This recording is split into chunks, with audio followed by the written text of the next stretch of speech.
Algebra 1 Unit 4 Lesson 5 Inverse Functions. In this lesson we want to graph inverse relations and functions, determine if the inverse relation is a function, algebraically find an inverse function for simple functions. So first of all, an inverse relation is when we reflect the original one across the line y equals x. To find that reflection, we switch the x and y values in the ordered pair. The result may or may not be a function. So if I have a point 2, 1 in the original, in the inverse I'm going to switch those and I'm going to graph 1, 2. That will be a reflection across the line y equals x. And if I take an original point like 2 and apply it, I get a y value of 1. And then if I put that in the inverse function, it gives me an output of 2, which would take me back to the original point.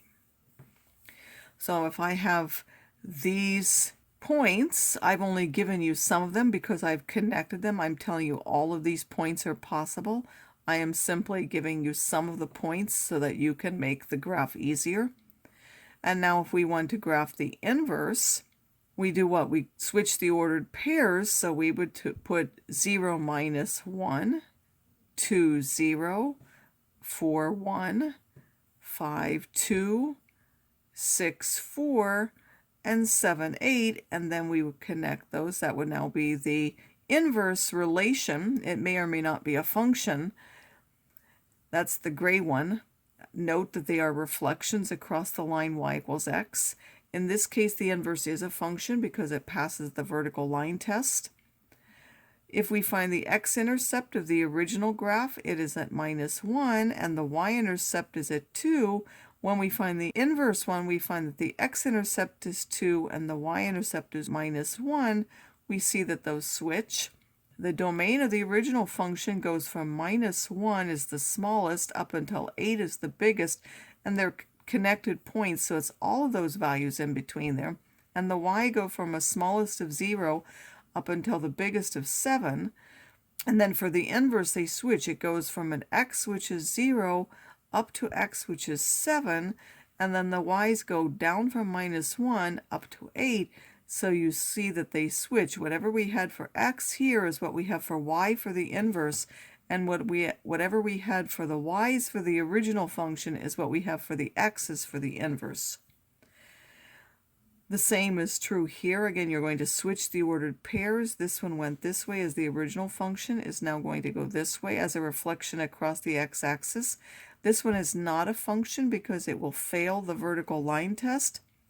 This one has 2 x-intercepts, so now this one will have 2 y-intercepts. The original one had 1 y-intercept, so now this one will have 1 x-intercept. This one has a domain that goes from minus 2 to 2, so that will be the range of the inverse function for the y's. This one has the values that go from minus 1 at the smallest up until 3 for the original function. That's the range, so now that will be the domain of the inverse function. We now want to find the inverse function as an equation. So we already said that the domain and range and intercept switch. Whatever was for x becomes what we have for y when we find the inverse. We now want to find the equation of an inverse function algebraically. First of all, we're not going to work with f of x. We know that just represents y, so we're going to write y instead. And then we're going to switch the x and the y. So wherever was written y, we'll write x, and wherever we have x written, we'll write y. And then we're going to rewrite that and solve for y. Assuming that it's a function, we're going to write the inverse as f inverse of x. And if you take the original function and put it inside the inverse, it has to give me x because they undo each other. Now, if we don't have the x notation and we happen to have variables that have meaning, like we could have, I don't know, b would be the number of books and c would be their cost, then we do not switch them, we simply solve for the variable. So this one we have an x and an f of x, so we're actually going to do the switching. This is y is equal to 2x plus 3. We're going to switch the x and the y, meaning instead of this x, we're going to write y. Instead of this y, we're going to write x.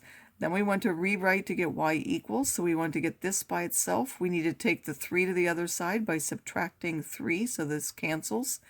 Subtract 3 from both sides. This one will give me x minus 3 is 2y. We want to get rid of that 2. We're going to divide by 2 on both sides. Will give me x minus 3 over 2, so y is equal to x minus 3 over 2. F inverse of x is equal to x minus 3. Now, we're asked to check the solution by evaluating it. I will generally give you a value, check for. So let's pick x equals minus 3. If it's an inverse, if I take and I find the f value for that, and then I take that f value and put it in the function, it should give me the point I started with.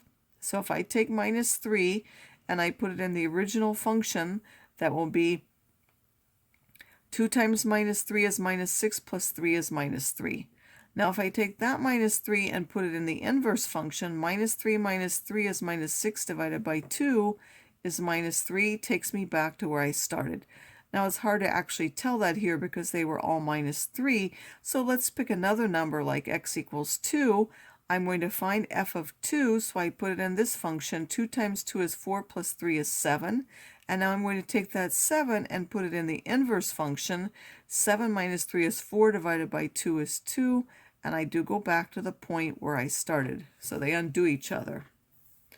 The last one has a clerk needs to find the price of a shirt returned by a customer so he can give him the correct money back. The customer paid a total of $22.56 for the shirt and a $10 gift card including a 7.5% sales tax.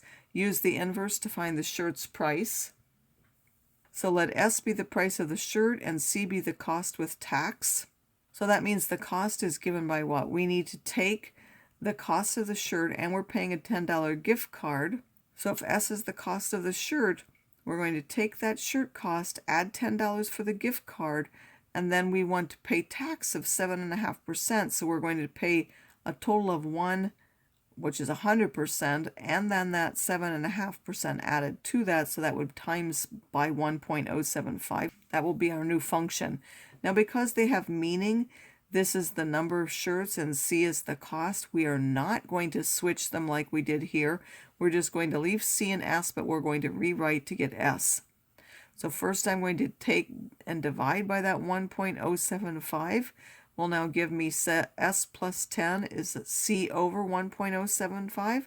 Then I need to take this 10 to the other side or get rid of the 10 here by subtracting 10 from both sides. That will cancel here. And I'll just be left with S, or the shirts, which is a function of the cost, is the cost divided by 1.075 minus 10. And now we were given the cost of $22.56.